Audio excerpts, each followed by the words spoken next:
વાળા ભરતસિંહ પોપટભા, પ્રદેશ પ્રમુખ ખેડૂત કલ્યાણ સંગઠન.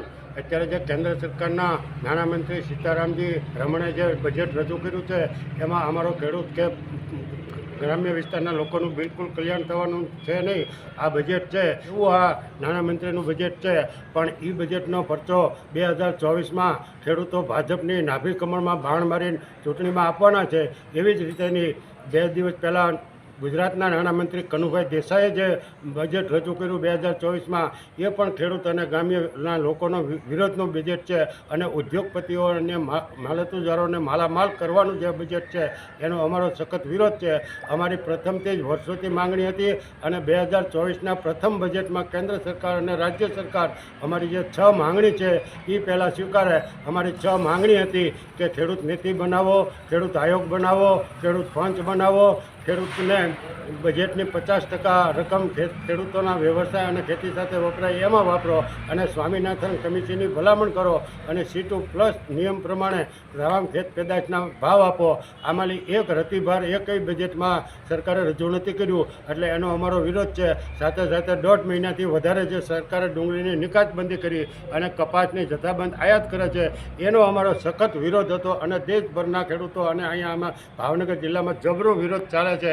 છતાં પણ સરકાર ટચની મત નથી થઈ, એટલે આવનારી ચૂંટણીમાં એનો પણ પરચો ભોગવવો પડશે અને આ સરકાર માનતી નથી. એટલે એના ભાગરૂપે અમે ગુજરાતભરની અંદર ખેડૂત જાગૃતિ અભિયાન શરૂ કર્યું છે, મહુવાની અંદર કર્યું છે અને તારીખ 6/2/2024 અને મંગળવારે સવારે 10 વાગે તળાજા માર્કેટિંગ યાર્ડમાં અમે ડુંગળીનું શ્રીમત વિધિ એટલે કે ખોળો ભરવાની વિધિને અહીંયા ઘડો ખૂંદવાના છીએ અને ત્યાર પછી અમે સરકારની રજૂઆત કરવા ધારાસભ્યને જવાના છીએ તળાજાના, અને ત્યાર પછી અમે કલેક્ટર અને મામલતદાર સાહેબને રજૂઆત કરશું. પણ જ્યાં સુધી અમારી સરકાર આ વાત નહીં માને ત્યાં સુધી અમારું આંદોલન શરૂ રહેવાનું છે. પણ સરકાર અમારી વાત નથી સ્વીકારતી. એનું મુખ્ય કારણ છે એને સત્તાનો જે અહમ અને નશો ચડી ગયેલો છે. એટલે સરકારને અને એક પણ ધારાસભ્ય ભાજપનો હું કે શું ખેડૂતોની તરફેણમાં બોલતા નથી. એટલે અમે કોઈના વખાણ નથી કરતા, પણ જ્યારે પ્રજાના કામ હોય ત્યારે એના ન થતા હોય તો પોતાની સરકારમાં હોવા છતાં પણ આજથી વર્ષો પહેલાં શક્તિસિંહજી ગોહિલે રાજીનામું આપી દીધું અને ભાવનગરમાં યુનિવર્સિટી લાવીને રહ્યા. પોતાની સરકારને પોતે પ્રધાન હતા છતાં પણ એને એ કામ કર્યું હતું. એવી જ રીતેથી આ જ સરકારની અંદર આ મવાના જ ધારાસભ્ય કનુભાઈ કછડિયાએ પણ પ્રજા માટે રાજીનામું આપી દીધું. આજનો એક પણ ધારાસભ્ય સતન સભ્ય ખેડૂતો માટે કે પ્રજા માટે હું કે શું બોલતા નથી. ફક્ત બસ આંગળી ઊંચી કરવાની અને હાજી કરવાની અને ટકાવારીથી પોતાના પેટ ને ખટારા ભરવાના. એટલે આ હવે અમને મંજૂર નથી. આવનારા 2024માં સરકારની સામે અમે મોરચો પણ માંડ્યો અથવા તો મિત્રો, ખેડૂત કલ્યાણ સંગઠનના અધ્યક્ષ એવા ભરતસિંહ વાળા દ્વારા જે રજૂઆત કરવામાં આવી એકદમ હાચી વાત છે. કારણ કે અત્યારે ચૂંટાયેલા કોઈ પણ વ્યક્તિ તાલુકા પંચાયતના સભ્યથી માંડી અને લોકસભાના સભ્ય સુધી કોઈ પણ અત્યારે ખેડૂતોની વાત સાંભળતા નથી. તો અત્યારે ખેડૂતોને ખેત પેદાશોના યોગ્ય ભાવ નથી મળતા, સાથે અન્ય કેટલીક મુશ્કેલીઓ. તો આ બધી વાત ભરતસિંહ વાળા વારંવાર રજૂ કરતા હોય છે. ખેડૂતો માટે સતત પોતાનો સમય કાઢી અને લડતા હોય છે ન્યાય માટે. અને એને બીજી વાત એ પણ કરી કે બજેટ રજૂ થયું એમાં કૃષિને લગતી જે રકમ ફાળવવી જોઈએ એ એટલી રકમ ફાળવાઈ નથી. તો એ પણ એક ખરાબ બાબત કહેવાય, કારણ કે ભારત દેશ એ કૃષિ પ્રધાન દેશ છે. તો પહેલી પ્રધાનતા કૃષિને આપવી જોઈએ. અને બીજી વાત એ કે ડુંગળીના ભાવ એ ખેડૂતોને યોગ્ય ભાવ મળતા નથી.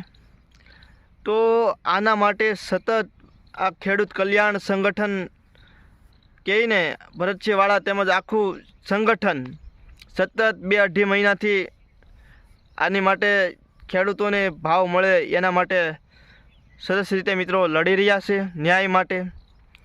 તો એ પણ એક ખેડૂત કલ્યાણ સંગઠન જે કાર્ય કરી રહ્યા છે એ કામ ગર્વ લેવા જેવી વાત કહેવાય. કારણ કે પોતાના સ્વખર્ચે અને પોતાનો જે કામ ધંધો હોય એ બધું સાઈડમાં મૂકી અને તમામ આગેવાનો હાજરી આપે છે.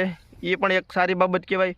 પરંતુ મેન વાત તો એ જ તે કે બજેટમાં કૃષિને લગતી જેટલી રકમ ફાળવી જોઈએ એટલી નથી ફાળવાની, અને ડુંગળીના ભાવ, ખેત પેદાશોના ભાવ અત્યારે કાંઈ યોગ્ય ખેડૂતોને મળતા નથી. જેટલા ખર્ચો કર્યો હોય એના કરતાં તો થોડાક સારા એવા ભાવ હોવા જોઈએ, એ ભાવ નથી મળતા. અને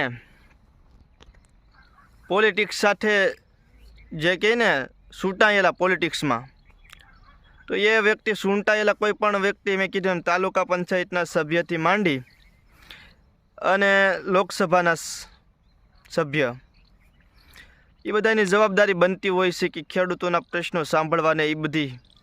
તો એ લોકો પણ સારે કાંઈ આવું કાર્ય કરતા નથી.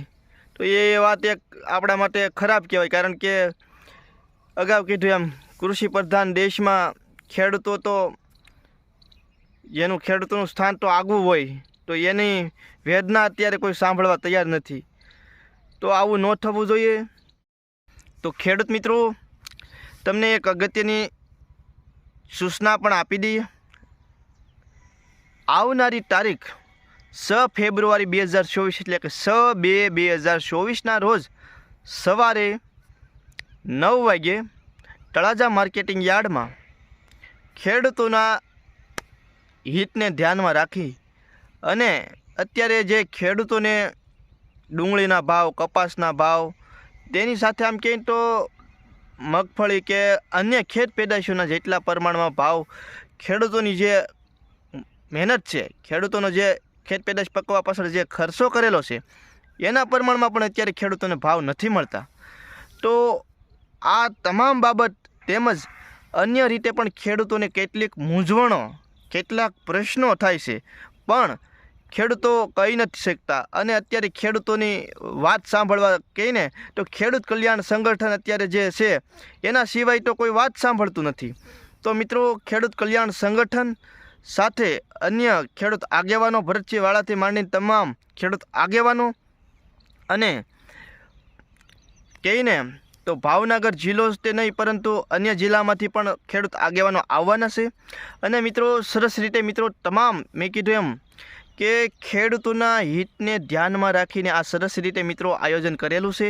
તો તમને ફરી વખત કહી દઉં કે 6/2/2024 અને સવારે 9 વાગ્યે તળાજા માર્કેટિંગ યાર્ડમાં આવવાનું ચૂકશો નહીં. તો તમામ ખેડૂત મિત્રોને વિનંતી કરીને કહું છું કે ભાઈ, તમે તમામ ખેડૂત મિત્રો 6 તારીખે તળાજા માર્કેટિંગ યાર્ડમાં સવારે 9 વાગ્યે પધારો.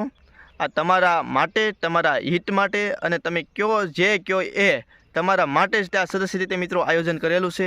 તો તમારી પણ ફરજ બનતી હોય છે કે તમારે હાજરી આપવી જોઈએ. તો મિત્રો, તમામ ખેડૂત મિત્રો આવો. જે ભરતસિંહ વાળા દ્વારા જે રજૂઆત કરવામાં આવી એ તમને હાસ્ય લાગ્યો હોય તો નીચે આપેલા બટનને દબાવી ચેનલને સબસ્ક્રાઈબ કરજો, અને વિડીયોને બને એટલો શેર કરજો, અને કોમેન્ટમાં તમારો પ્રતિભાવ લખજો. તો ફરી મળીશું નવા વિડીયોમાં. ત્યાં સુધી જય સિયારામ, બાપા સીતારામ.